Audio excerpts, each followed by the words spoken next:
looking at our world from a theological perspective. This is the Theology Central Podcast, making theology central. Well, good afternoon, everyone. And let me ask you to do something for me. If you ever see me turn on the microphone to cover a news story, please just immediately stop me and say, what are you doing? Why are you doing that? You're even free to slap me. You can just slap me across the face. Don't do that. Don't cover a news story because you know what's going to happen. The minute you turn on the microphone and talk about a news story, you've handcuffed yourself to it. There's no escape until you follow that news story all the way to the end. Some news stories I will acknowledge it's kind of okay to handcuff yourself to because they're interesting. They may be important. They may give you lots of opportunities to talk about a lot of number of issues. And then sometimes there's a news story that may have something significant to it, but there's kind of a limit to it. There's only so much you can do with the news story. But if you follow it, you got to kind of keep saying the same thing over and over. And I don't know how much value it really has to the listener.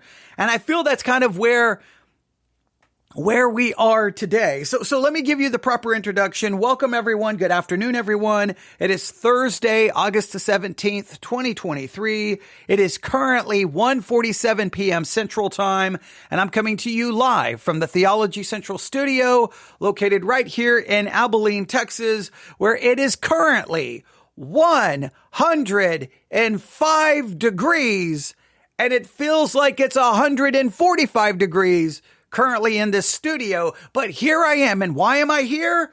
So that we could talk about something interesting, maybe like the Olivet Discourse. Oh, we need to get to that. Oh, something like Jeremiah 21. Did you hear the sermon from last night? I still think I should be getting more emails than I've received. I thought that was good. We could talk about, there's so many different things. Sanctification, we've been doing a little bit of that. We still need to get to maybe a new series on dispensationalism, but no. I am here and 185 degrees. I keep changing the temperature every time. It is 105 degrees outside. That is accurate. But whatever the temperature is in here, it's hot. And I'm here not to talk about something like that, but to once again return to the story that we started talking about yesterday, Glenn Beck's podcast being removed from the Apple podcasting app. It was gone. So here's what happened. Yesterday, I started getting notifications. Hey, Glenn Beck's been removed from the Apple podcasting app. And I'm like, wait, what? Why would he be removed? What happened? He's got well over 1,000 episodes, between 2,000 and 3,000 episodes on the Apple podcast app. What happened? Was he warned? What happened? Because it once again brings up this whole issue of just, these companies just removing all of your content and what is the future going to look like and whose content's going to be removed and who makes the decisions and what are the rules? I think this is an important subject. So I turned on the microphone, told everyone the breaking news. Alex Jones has been removed. He doesn't know what's going on. Nobody knows what's going on. I opened up the Apple podcast app. He was gone. Everything in my library from Glenn Beck had been removed. Everything was gone. And it's like, this isn't not just an episode. The entire podcast and every episode was gone, even from my library. I'm like, this is crazy. Glenn Beck didn't know what was going on, so we broke the story. But you knew then we were going to have to follow up. Well, then the follow-up was, wait a minute, it's magically back. Okay. Then wait a minute. Glenn Beck is going to talk about it today on his program. So we have to follow it all the way to the end. So here we are with hopefully the final installment in the Glenn Beck versus Apple saga. Like, is it really Glenn Beck versus Apple? The Glenn Beck Apple podcast app saga, controversy, dust up, however significant it may be. But once again, it just reminds me of, hey, those of us who may have a message that culture doesn't like, that culture may not approve of, what happens to our message, and will we be silenced? Now, I don't agree with everything Glenn Beck has to say. Obviously, I do not. But again, if he can be silenced, I can be silenced. I definitely didn't agree with what Alex Jones had to say. But if he can be silenced, I can be silenced. It's not an agreement with a message. It's like who puts the limit on when the message crosses the line. Now, if a company clearly articulates their standards, clearly, consistently upholds those standards, and you are given warning, and if they remove just the content that violates that standards, and then everything else that doesn't is left alone, I got no problem. It's just the companies sometimes are not consistent or arbitrary. Sometimes they don't outline consistently what you can and cannot do. And in many cases, they don't even bother to go after the specific content. They'll go after everything you've done. And those are issues I think we have to talk about. And they're very relevant to the Christian world, right? We preach a message the world is not going to want to hear. So what happens if they deem, nope, that's not gonna work. So that's why I follow these kinds of stories, not because I necessarily agree. I don't care if someone's on the left. I don't care if someone's on the right. I don't care if they're conservative, liberal, woke. I don't care if they're Christian, Muslim, Satanist. When people's speech gets silenced, I'm going to take notice. Now, sometimes it's because you wouldn't listen. Sometimes because you wouldn't follow the warnings of the platform you're on. And guess what? Those platforms do have the right to be able to say to determine what they want on their platforms or not. And I understand that. But if the platforms are not being consistent and clear, if they're taking steps more because it seems they hate the message more so than being consistent with policy, then that does concern me. It may not concern you. It's kind of the old saying, they came for so-and-so, but because I wasn't that, I didn't care. Then they came for that and I wasn't that, so I didn't care. And then sooner or later they come for you. Now I know that's kind of a slippery slope argument, and I know that's kind of a logical fallacy, but I do think it's something to always pay close attention to. All right. So here we go. Now, I'm about to make a horrible mistake. I did realize that the Glenn Beck podcast for today is available, so I immediately downloaded the audio. Now, you know my rule. I won't listen to what we're going to review first, right? I won't do it because I don't like this to come across as rehearsed. The only problem is I did not think about this until I immediately went, live. And then all of a sudden I realize, I've got this up to the introduction, but what if he comes in and doesn't talk about the Apple podcasting thing? Then this entire episode is going to be a waste of time, and I'm going to have to delete it. I probably should have listened to ensure that's what he's going to talk about and then back up. But there's no way he's coming in at the beginning of this program and not talking about the Apple podcasting controversy, because it's been reported everywhere. So clearly I'm going to say, because Glenn Beck has a radio program, he knows what everyone's tuning in for. Now, you could make him wait, but I think he's coming in with it. So I'm going to assume. So I've got it queued up to his intro. I'm going to pull the volume down, and then you're going to hear the music. And then when he comes in, we're going to hear what Glenn Beck had to say. Now, according to reports today, I reported this in my last episode. It was a trademark dispute. Now, in my mind, when I was explaining it, I kind of explained it more like a copyright problem, but it's a trademark because I was trying to figure out exactly what could it be. And a trademark, so what's the issue? But whatever it is, we're getting ready to hear what Glenn Beck has to say, and you can draw your own conclusions. But are you ready? We're going to bring this to a dramatic conclusion. Okay, well, hopefully we're going to bring it to a dramatic conclusion. There's a high probability that I'm getting ready to mess all of this up. I should have listened to it first. I really should have. I don't know why I didn't, but because I like my reaction to be in real time. So here we go. Are you ready? The dramatic conclusion of the Glenn Beck Apple Podcast saga. This is the final chapter. This is the end. How does it end? Is it going to end with a bang? Or is it going to be like, that wasn't a big deal. And that's why the Theology Central podcast looks stupid for dedicating multiple episodes to it. I know. But hey, once you start, you got to finish it, right? So here we go.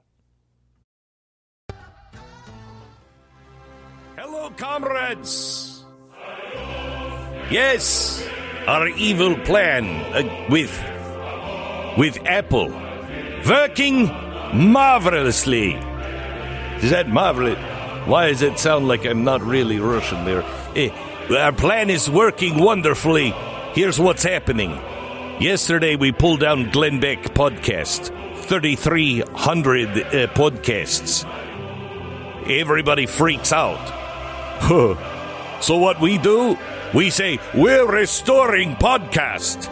Yes, Apple doing right thing, restoring podcast, but we'll only put 1,915 podcasts back, not full 3,300 podcasts.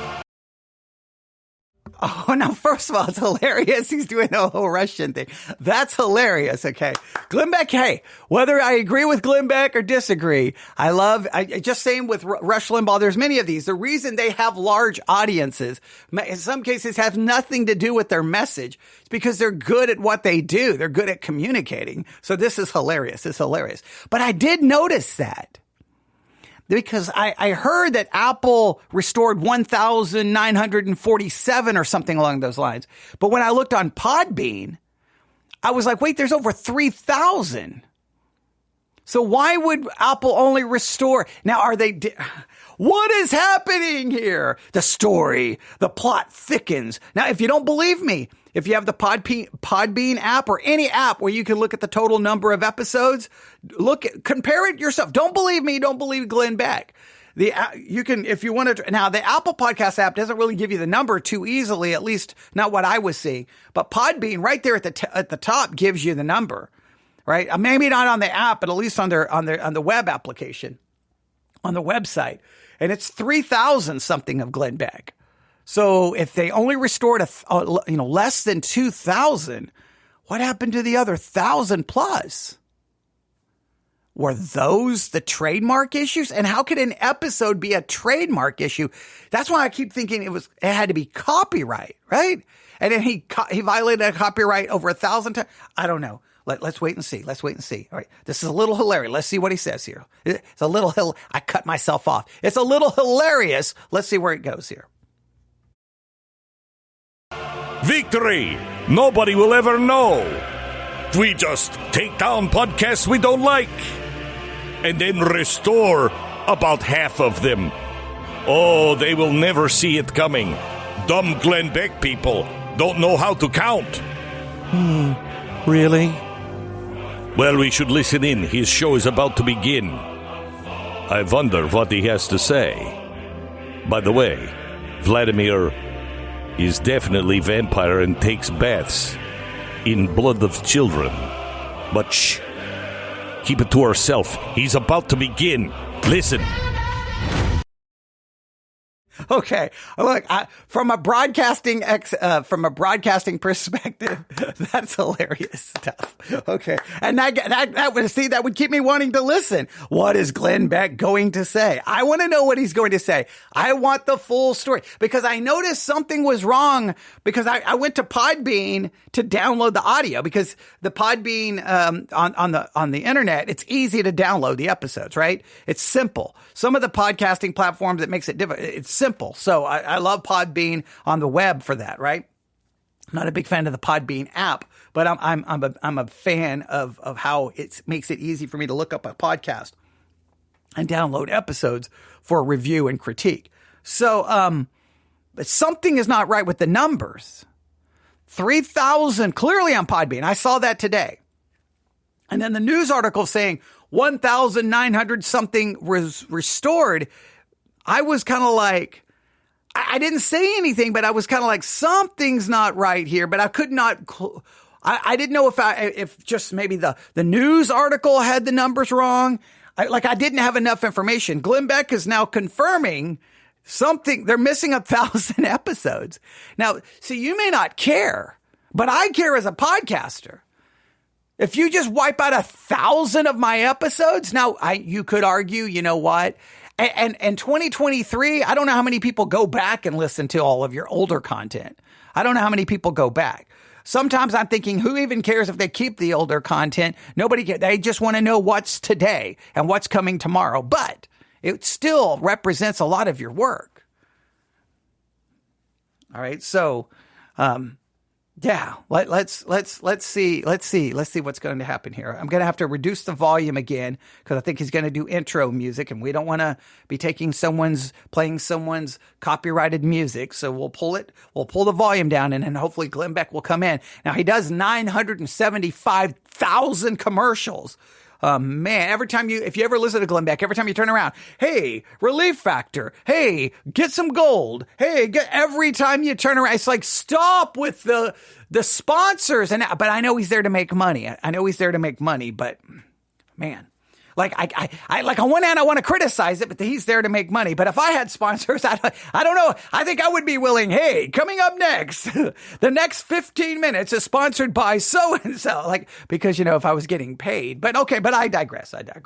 But hey, obviously his program is monetized and obviously he has sponsors. But so hopefully we don't have to reduce the volume over and over. And for that, hopefully he'll deal with everything with the Apple situation and one concise segment, not split apart by 50,000 commercials, but only time will tell. Here we go. Anyway, as I was saying, Greg lives in Alabama, and when he turns 53, he seemed that age came up behind him and hit him over the head with a brick. Aches and pains, the old story, except he wasn't that old. He's 53. It's a relief factor. I knew it. I knew it was going to be a relief factor. He does these commercials constantly. See, it's a relief factor. I knew it was going to be a relief factor. I've listened to Glenn Beck too long, I know. Every day, Greg's aches and pains begin.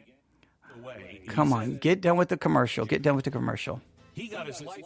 And what's funny, I'd already fast-forwarded one commercial. I fast-forward one commercial, then they come in, and then they immediately go to another commercial. It's like two commercials within 3 minutes. Some of you obviously don't mind that.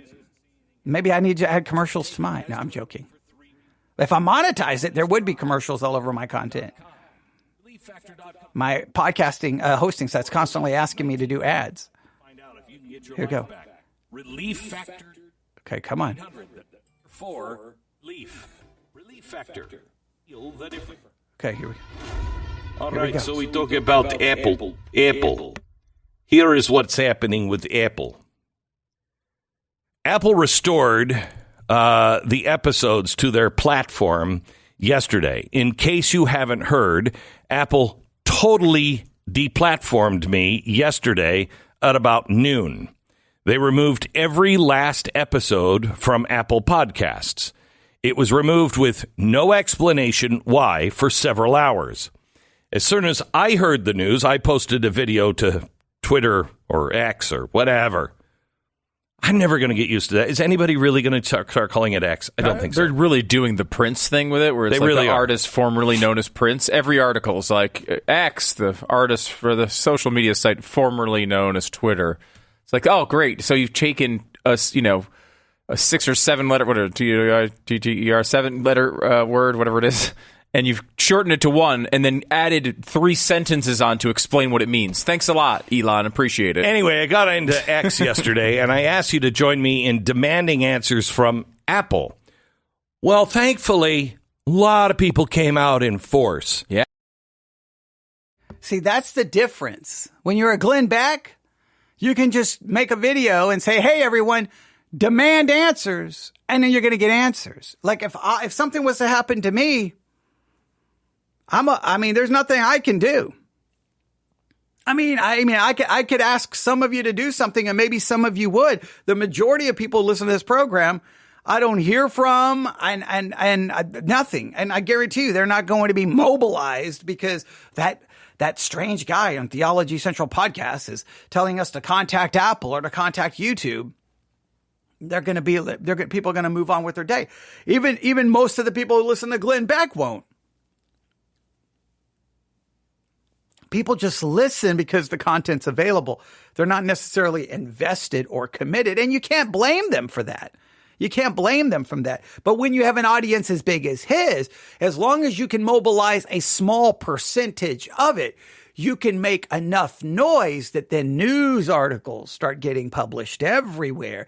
And the next thing you know, Apple is getting hit with people contacting them, and they're like, what's going on? And then someone has to come up with an answer. So I'm glad he can do that. What's sad is if you're a nobody, those companies don't care if you're upset. They don't even care what you say. They're going to move on. So let's see then what was the answer Apple gave him. Yeah, we were trending on X all day with people on both the left and the right calling Apple out. I was so happy to see so many people on the left who would post, I totally disagree with him, but this is wrong. Yes, thank you. Thank you for that. So thank you if you did any of it, because after 6 hours of you raising all kinds of ruckus online, Apple restored my show to their platform. Well, 1,915 episodes of 3,000 plus catalog. So they removed at least a decade worth of content yesterday without explanation. At least until we started making noise about it. Today, I read an article in Variety that said the podcast was removed because of a trademark dispute. And, quote, it has since been resolved. Really? Really? A trademark? Wow. Over 3,000 episodes. All over a trademark issue. That is weird. Now, wait a minute. See, he read it in the same news article I did. He wasn't told that. He read it in the same news article I did about the trademark dispute. And I, in my mind, didn't even register trademark. I was thinking copyright. It had to be copyright. There's no way it's a copyright. So I kept talking about it as a copyright. Then I kind of caught myself in my episode and said, okay, it was a trademark, which then even made even less sense. Copyright I can understand because the platforms are sensitive to copyright violations. They not even going to waste any time. They're just going to remove your content. They're not even going to debate it. They're like, we're not going to get ourselves involved in it. And I can understand. But it's a trademark dispute. Let's see what he says. Maybe he has a better understanding of why there would be a possible trademark dispute. But what's crazy is, why did he read it in the same news article I did? And supposedly that news agency talked to someone with Apple. Why didn't Apple tell Glenn Beck? See, something here doesn't make any sense. Let's see what happens. Not going to get into the weeds over this, but there was a trademark dispute on one episode. They let us know on, I think, on June 29th. It was resolved within hours. We're like, not really. Okay, so there was one episode that had a trademark dispute that was resolved in June. So there was a previous issue. Remember, I kept asking that question? So I wonder what. See, I hope Glenn Beck would tell me what the trademark issue was, because I just want to know for my own sake. Like, okay, what did you do, and if it was resolved, well, then what? And again, this is what drives me. See, this makes no sense to me. If there was a trademark dispute on one episode, how do you wipe out over 3,000? And then how do you only restore 1,900? I think he said 15. I thought the news article said 1,947. I don't know. Whatever the number is over. Why would you restore less than 2,000 when he has over 3,000?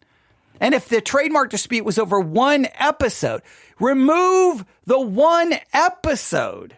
The whole thing here. Okay, let's see if he offers any more information.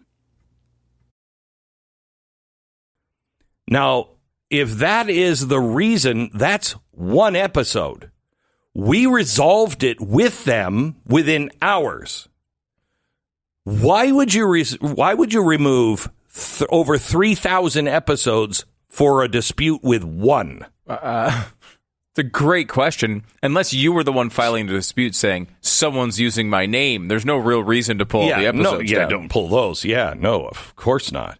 Doesn't explain why they would remove the entire catalog. At least to me, it doesn't. Apple still has not responded to that.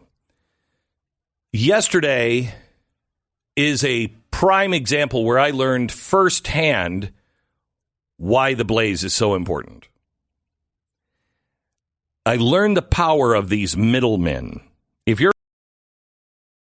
Now, I hear you, Glenn, that you're going to go into, promoting your network, Blaze TV. But I still don't know why anyone doesn't keep raising the question. You still have a middleman, Glenn. You know how I get the Blaze TV app? The Apple App Store. You know how I get the Blaze TV if I want to watch it on my actual TV? Oh, yeah. My Apple TV App Store. Now, I guess I could switch to, because I have an Apple TV box, streaming box connected to a Roku TV that has the Roku system built into it.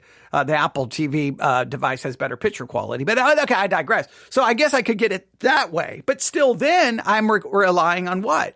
The Roku, however you pronounce it. Everyone always makes fun of how I say it. The Roku channel store. You're still got a middleman. Like that's the thing with all of these. There's always a middleman because your apps are controlled. They're in someone's store. So if they remove your content and they own the app store or the channel store, they can remove you from that. So you still are stuck with a middleman unless unless Blaze TV, unless you can just tell people to go to a website and then your website is not connected to any web-based service that they could remove you. You're a conservative, the threat of deplatforming is always there, even in the background, like the sword of Damocles. Is that how you say his name? Damocles. You remember the guy who's holding the sword over the head? This is why we built the Blaze. I'm not going to have a sword over my head. Not going to do it. The show is always available on Blaze TV. I've told you in the past, we need a direct relationship with you. I ask you, please subscribe if you haven't already. We have built a pirate ship. Get on the ship. Ay, me mateys. Companies like Apple and Google and Meta can shut down your speech, our speech, literally with a keystroke. The elites have always wanted to control what you see and what you hear. Now, big tech is giving them the means to do it. They have done this to several of us. Since the Republicans have had Congress, they've been a little more shy. But I will tell you, yesterday would have been a loss of about 3 million views. If you're not getting the podcast from Apple, if that's where you normally go, there's about 3 million people that do that every day. That's a problem. That's a real problem if we lose touch with 3 million people.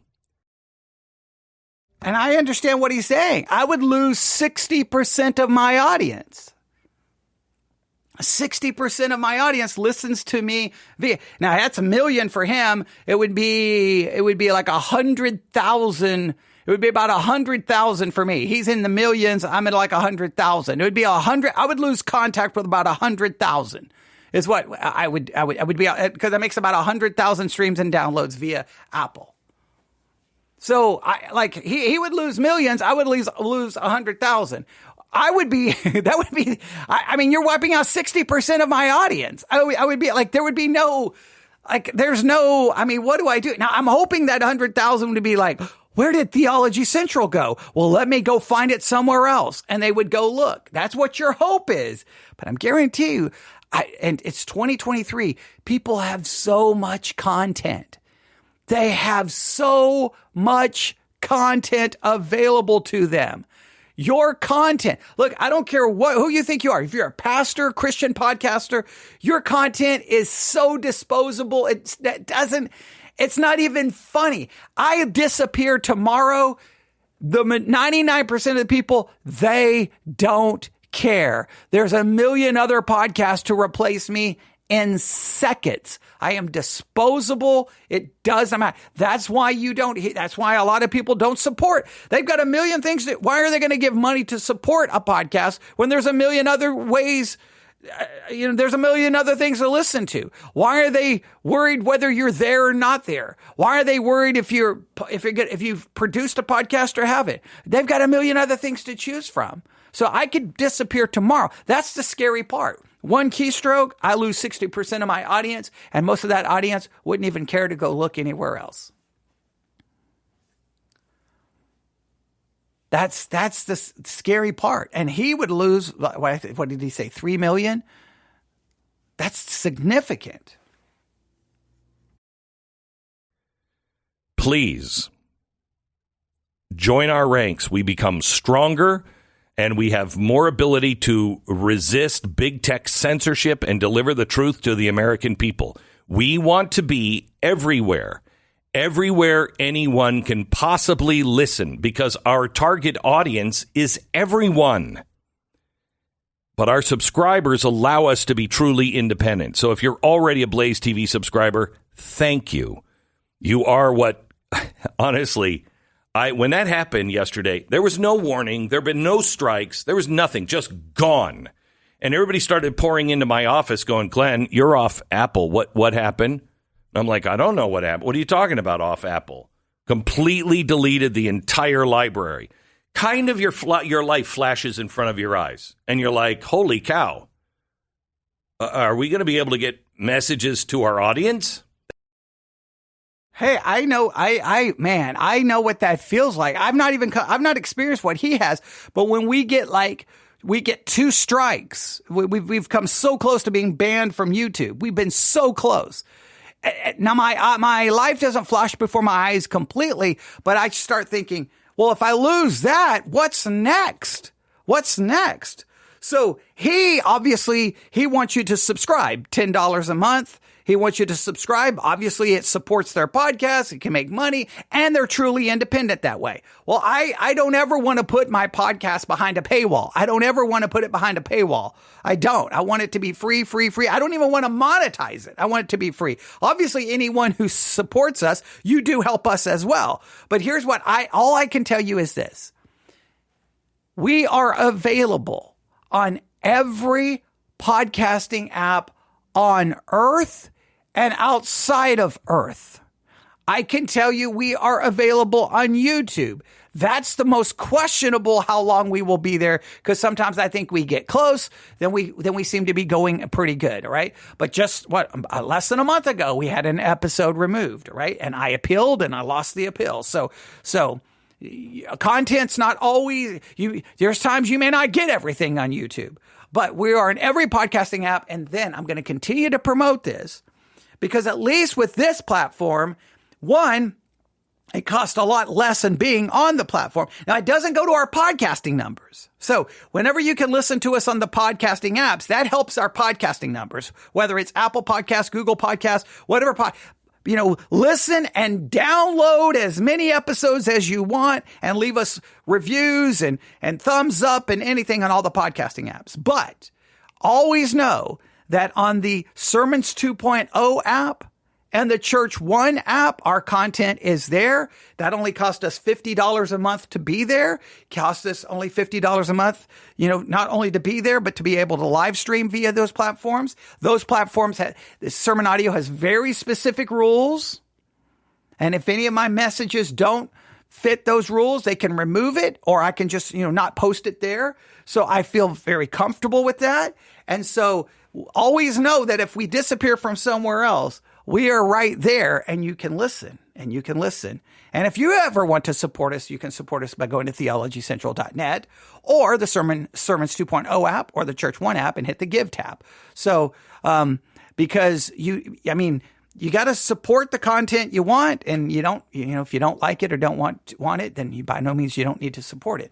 But yeah, so I understand your life flashes before your eyes. If they don't restore all 3,000, then he's just lost 1,000 episodes on that platform. They're just gone. That's a lot of work. trust me, I know how much work it takes to produce 1,000 episodes. I know that because I typically produce around 1,000 per year. So I know how much work it takes for that just to be taken away from you. Now, it's one thing if you violate the rules. But no strikes. There's not even 3 strikes anymore. There's not 2 strikes. There's not a 1 strike and then you're done. There's no just gone. Oh, wait, we're going to restore it. And we're not going to tell you, we're going to tell a news agency why, but we're not going to really articulate why. Yeah, see that all bothers me. Thank God Elon is at Twitter or X. I like what he's doing with the censorship stuff, just not as much the naming stuff. Yeah, I know. But I mean, it is important. Like, this one is pseudo resolved. I mean, I put pseudo in there because only about half the episodes seem to be there. But okay, maybe who knows what that is. My point, though, is that there's going to be a time where these things come off and they don't come back. They don't come back. And if we don't have contact with you, you won't know. You won't know. You won't know what happened to us if we don't have a direct line to you. So please, this is the biggest discount we've offered ever. It's will not be censored. It'll save you $30 off your 1-year subscription when you use it at checkout. We need you with us now more than ever. I will tell you that I think something is, there's just a lot of things in my life that it's always a trend.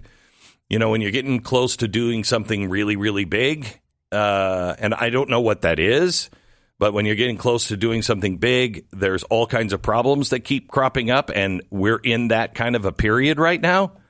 And I just said to a friend of mine who was coming in to work with me today, I said, I have a feeling we're on the verge of something. I don't know what it is, but my gosh, look at this string of coincidence.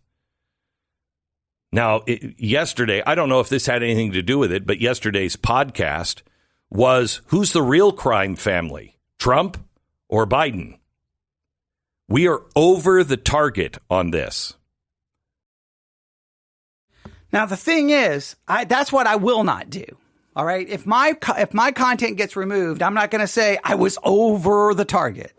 I'm not going to say I'm being attacked by Satan and Satan wants my message. I'm not going to do that.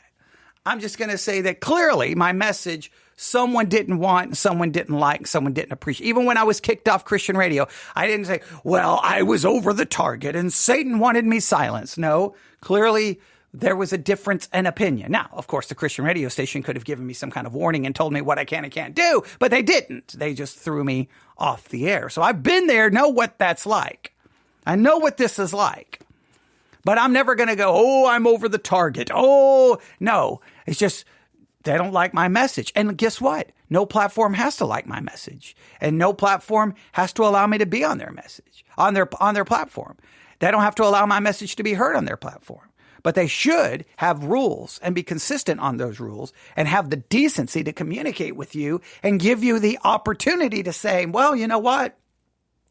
I don't want to follow that. I'm just going to move on and leave your platform. Give you the opportunity to work through it. That's all I am saying. So I think he's about done. I don't think he's going to give us any more information. It's just going to be now more promotion, but we'll at least listen to a couple more seconds just to make sure I'm right. And we're not going to let it go. So please join us. By the way, when they restore the show in its entirety, then you can let up on Apple on X. That's when you can go in and say, all right, Apple did the right thing. But so far, 1,915 podcasts have been restored, and we are over 3,000. It's about 33 and change. So what's happening? Now, this is something that I talked about in Dark Future. And I want to read what I wrote just recently because it applies directly to this. This is the example of what I was talking about in Dark Future, and it applies to you. First, let me tell you about American financing. And then they go to another commercial. That's like 3 commercials and like maybe 10 minutes of broadcasting. Maybe even less than 10 minutes. 3 commercial. That's insane. A commercial before they start. They give a quick intro, a commercial, do that little segment, and then right into another commercial. That's why I almost cannot listen to Glenn Beck anymore. It's just that's insanity. That's one of the reasons I don't ever want to monetize my podcast. I don't want to have to start my podcast going, hey, today's episode is sponsored to you by Lifeway or whoever, right? Hey, and then around 15-minute mark, hey, the next segment is, and then coming in at the end, because you usually have a beginning, they call it a mid-roll, and then an end roll. Your intro, your mid. I don't want to do that. I don't ever want to do that. I don't ever want to do that. Ever. So I know I can make money. I can make money doing that. I could make money. So maybe I shouldn't say I never, ever want to do that, because I would like to make, when you put in hours and hours and hours and hours of work, making a little bit of money is it's not necessarily a bad thing, but I would prefer never to do that. I would prefer people just to support what they want to hear than doing that, because it so messes up the flow of the podcast, right? Ugh. And then you gotta be aware of coming up here. You gotta know exactly when to kind of start wrapping that up so that you can bring in your commercial. No. That sounds like a horrible existence. But there you have it. There is Glenn Beck. And if you want to hear what he wrote in Dark Future, you can look up the Glenn Beck program and listen to it today. But that brings us to a dramatic conclusion. We don't really know for sure why his podcast was removed. We don't know why only 1,915 were restored. We don't know why the other 1,000 plus hasn't been restored. And he's telling people not to let up. So I'm hoping people keep bothering Apple until we get a definitive explanation to why. Because I want to know why. Because I don't ever want to. If he violated a rule, I don't ever want to violate it. But the thing is, if they can ignore him,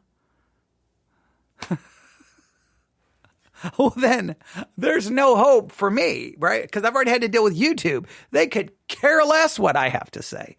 They don't care.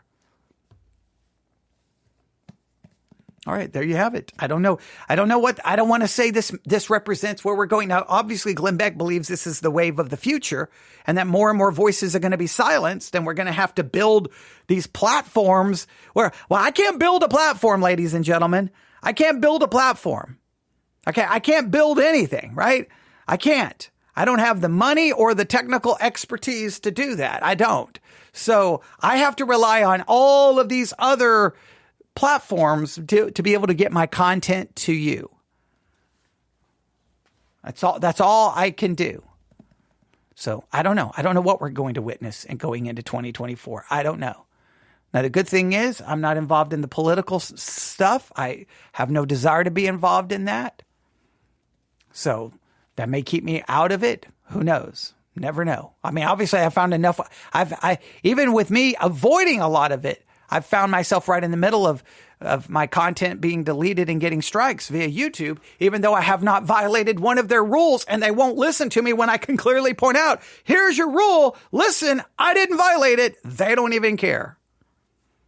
That's beyond maddening, because I'm putting in the hours and hours and hours of work, and then you just delete an episode just like that. And they don't even care. They could care less. Why? Well, one, I don't monetize, so they're not making any money off me, so they don't care. That's another thing. When you don't monetize your podcasting hosting site, you're irrelevant to them. If you monetize and they can make a little bit of money off of it, great, right? If they can get a part of the money, then they may listen to you a little bit more. But if you don't monetize, you're just as well, you're invisible, you're dead, you're nothing to them. That's another positive in monetizing, is hopefully you can then demonstrate, hey, there's people listening to me. All I hope is I can build the number until at some point they have to go, well, he doesn't monetize. That's a lot of people listening. That's what you hope. That's what you hope. All right. Email me, newsif@yahoo.com, newsif@yahoo.com. I guess we're going to have to do another part whenever we find out if all of them get restored. I don't know how close I'm going to follow it. If you follow the story and you see an update, email it to me, newsif@yahoo.com, and I will fit it in whenever I feel like I want to fit it in.